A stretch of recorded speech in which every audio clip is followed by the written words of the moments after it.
ఏపీలో ఎన్నికలకు ముందు వైసీపీ నేతలు నోరు తెరిస్తే ఫస్ట్ టార్గెట్ చేసేది పవన్ కళ్యాణ్నే. రాజకీయాలకు పనికిరాడు అని కొందరు, మూడు పెళ్లిళ్ళు అని ఇంకొందరు, ఇలా పవన్ కళ్యాణ్ని టార్గెట్ గా వైసీపీ నేతలు చాలాసార్లు నోరు జారారు.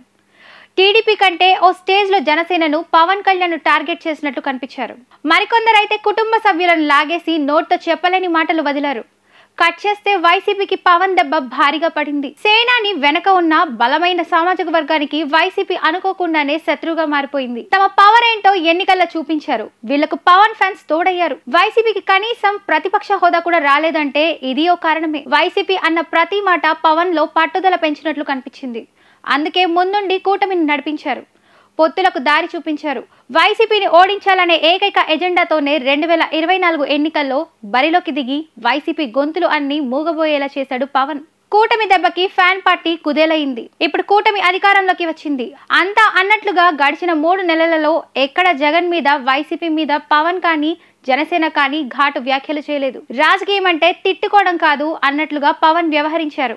ఇక అటు వైసీపీ కూడా సేమ్ టు సేమ్. వైసీపీ కూడా గత 3 నెలలుగా ఆయనను ఒక్క మాట అంటే ఒక్క మాట కూడా అనడం లేదు. పవన్ ని ఒక్క మాట అన్నా ఆయన వెనక ఉన్న బలమైన సామాజిక వర్గం ఎంతలా దెబ్బతీస్తుందో వైసీపీకి తెలిసొచ్చిందనే చర్చ జరుగుతోంది. దీంతో జనసేనను పక్కన పెట్టి వైసీపీ తన రాజకీయాన్ని టీడీపీతో మాత్రమే చేస్తున్నట్లు కనిపిస్తోంది.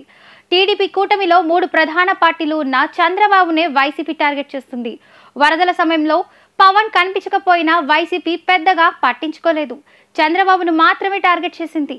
రోజా లాంటి ఒకరో ఇద్దరో వదిలేస్తే పెద్దగా ఎవరు పవన్ పేరు కూడా ఎత్తలేదు. వరద ప్రభావిత ప్రాంతాల్లో పర్యటించిన జగన్ చంద్రబాబును టార్గెట్ చేశారే తప్ప డిప్యూటీ సీఎం ఎక్కడ అని కనీసం ప్రశ్నించలేదు.